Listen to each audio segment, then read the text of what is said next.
Les amis, premièrement, je tiens à vous dire que ce que vous verrez dans cette vidéo est dangereux et que vous ne devrez pas essayer de le reproduire chez vous. Donc qu'est-ce que je vais faire? Je me suis lancé le défi de pendant 10 jours aller me baigner dans de l'eau glacée. Donc c'est une rivière. Et l'eau provient encore des montagnes, on est dans les Alpes autrichiennes. Donc l'eau est très froide et la température de l'eau ne dépasse pas les 6 degrés. Donc le défi qu'on s'est fixé, c'est de s'y baigner pendant 10 jours d'affilée. Apparemment ça aurait plein de vertus, il y a plein de méthodes qui existent. Je suis inspiré notamment par cet homme qui s'appelle Wim Hof, peut-être vous connaissez, peut-être vous ne connaissez pas, qui est un homme qui a battu de nombreux records du monde, celui d'avoir nagé 200 mètres je pense sous la banquise en apnée. Et cet homme dit qu'il peut contrôler sa physiologie par son mental, il dit qu'il peut contrôler son système immunitaire, qu'il peut contrôler la création de chaleur dans son corps, de bioénergie, seulement grâce à sa méthode de respiration et de contrôle du mental. Donc aujourd'hui on va tester pendant 10 jours, s'exposer au froid, parce que c'est par le froid qu'il passe pour apprendre à contrôler son souffle et donc son mental. Donc ce qu'il faut déjà avant tout savoir, c'est qu'il y a deux types de respiration. Partie à la respiration, il y a la première où on inspire, l'oxygène rentre dans nos alvéoles pulmonaires et puis on ressort.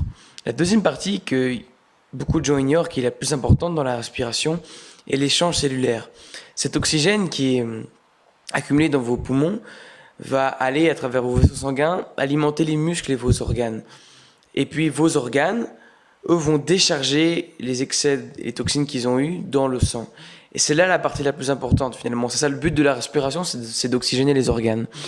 Et quand on respire beaucoup et abondamment, qu'on inspire plus d'oxygène et d'air qu'on en expire, on oxygène davantage le corps. Le corps devient plus alcalin et ça permet en fait de résister au froid et d'avoir un corps qui est naturellement plus performant. Donc là j'essaye de me baigner dans l'eau froide, mais on voit que très vite j'en ressors, j'y reviens, j'y rentre. L'eau est vraiment très froide et le corps brûle en fait. Tout doucement le corps s'habitue un peu.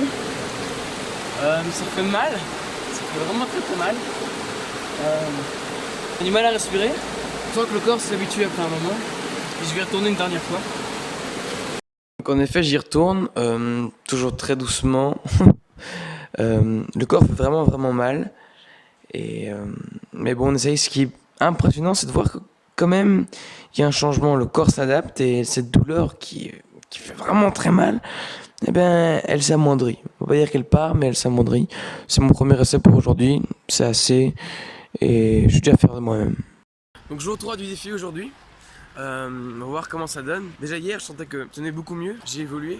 Je sens que j'ai plus d'énergie, je me réveille plus facilement le matin. Et en effet ma respiration est plus profonde, plus complète en quelque sorte. Et on se sent mieux, c'est vrai qu'on se sent mieux, on se sent plus frais, on se sent plus revigoré. Aujourd'hui je suis avec un ami, certains d'entre vous connaissent peut-être. Donc ce sera intéressant de voir un comparatif de comment moi j'ai évolué et comment ça va se passer pour lui pour sa première fois dans l'eau froide. Voir que quand même on évolue, qu'il y a du progrès et que le corps s'habitue en fait aux températures même les plus extrêmes. Pour ceux qui se demandaient en quoi consistait la méthode de respiration, elle est très simple. C'est d'inspirer et d'expirer en laissant aller. Donc d'inspirer plus d'air qu'on en expire. Et de finir, après 20 inspirations comme ça, sur une légère apnée afin d'optimiser les échanges cellulaires, et ça va améliorer l'efficacité de vos organes et va réchauffer naturellement votre corps. Rien de compliqué, très scientifique, rien de waouh. Ce qui est incroyable que j'ai remarqué avec l'eau froide, c'est que quand on rentre dedans, on n'arrive plus à penser. Parce que tout simplement notre corps est mobilisé pour créer de la chaleur et pour survivre carrément à ce froid qui est vraiment intense. Et c'est pas mal efficace parce que ça permet de sortir de vos pensées, ce qui est le problème de beaucoup de gens et de moi notamment. Pour l'instant, ça se passe bien, mon corps s'adapte vite, ça fait toujours très mal, mais on se sent très vite bien. C'est comme si on était un peu euphorique. C'est ce qui se passe, en fait le corps sécrète de l'adrénaline et il y a plein de sécrétions hormonales qui s'activent. Ce qui fait tout les bienfaits de cette méthode en fait. Et je vais essayer quelques petites dernières fois. Et ça sera tout pour aujourd'hui. Donc en effet, quand on se plonge dans l'eau froide, notre cerveau sécrète de l'adrénaline, ce qui nous booste vraiment en fait. On sort vraiment totalement de nos schémas de pensée et on se sent vraiment très bien et légèrement euphorique en fait.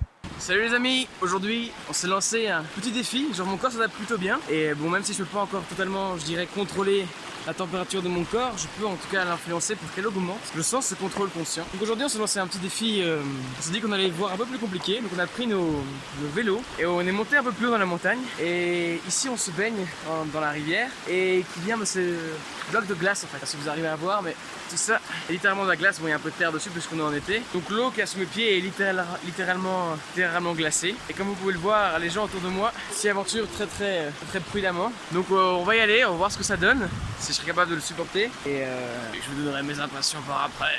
Bisous. Jour 5, on repart avec nos exercices de respiration. Comme d'habitude, je me concentre vraiment parce que cette eau est vraiment beaucoup plus froide que les autres eaux.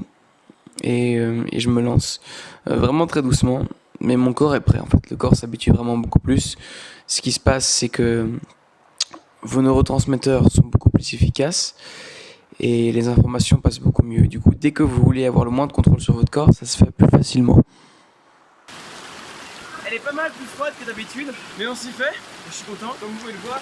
L'eau bloc de glace. De l'eau glacée, oui. Pourtant une sensation de liberté comme ça, on sent... on a la pêche quoi. On sent qu'on a vraiment plus d'énergie, qu'on est très revigoré. Et on se sent libre en fait. Et franchement, elle est bonne. On s'habitue, ce qui est fou, c'est que l'eau ne doit pas dépasser quoi 4, 5, peut-être 6 degrés. Et ça, il y a le temps pour s'adapter facilement. Ce qui est vraiment incroyable, c'est qu'on sent vraiment une sensation de liberté. On se sent tellement bien quand on est sous cette eau. Vraiment, c'est quelque chose que j'aurais du mal à vous décrire ici.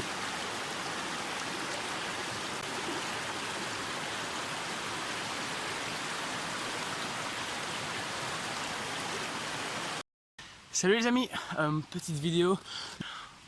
On escalade un tout petit peu, espèce de porte abrupte pour essayer de trouver un endroit près d'une chute d'eau. On pourrait se baigner, ce qui serait vachement plus sympa parce que vous pourriez voir d'autres paysages et des paysages différents. Du coup voilà, à toutes. Donc là je me suis essayé à me lancer directement sans les exercices de respiration pour voir un peu la différence et vraiment ça fait une différence. L'eau m'a fait vraiment très mal cette fois-ci. Mais j'apprécie vraiment le défi. C'est toujours un plaisir et je vais bien sûr y retourner. On sent bien, on sent libre en fait. Notre corps est bouillant, notre corps est chaud. On est vraiment présent dans l'instant parce qu'il n'y a pas de place pour la pensée, vraiment aucune. Et c'est ça qui est vraiment incroyable avec ce genre de méthode d'exercice. Et c'est pour ça que ça peut soigner des dépressions et que c'est vraiment une méthode qui devient de plus en plus connue à travers le monde. Donc je vous encourage vraiment à essayer, pas forcément à travers des bains et d'expositions aussi froides, mais avec des douches peut-être plus froides. Là c'est le dernier jour du défi, je me jette à l'eau d'une manière de... ouais, ne faites surtout pas ça chez vous. Donc en effet après 10 jours, il y a plein de choses à dire. Vraiment, on découvre beaucoup de choses sur notre corps, sur comment ça fonctionne, on se forge une discipline, on regagne plus d'énergie et puis on dort vraiment beaucoup mieux. Mais je vais faire une vidéo explicative qui parlera un peu de tous les bienfaits, comment prendre cette méthode, de mon expérience de la méthode. Mais en tout cas, mon expérience sur les 10 jours s'arrête ici. Merci vraiment d'avoir regardé cette vidéo au bout si vous l'avez regardée. Et n'hésitez pas à commenter sur ce que vous avez aimé et ce que vous aimeriez bien voir pour les prochaines vidéos. La bise.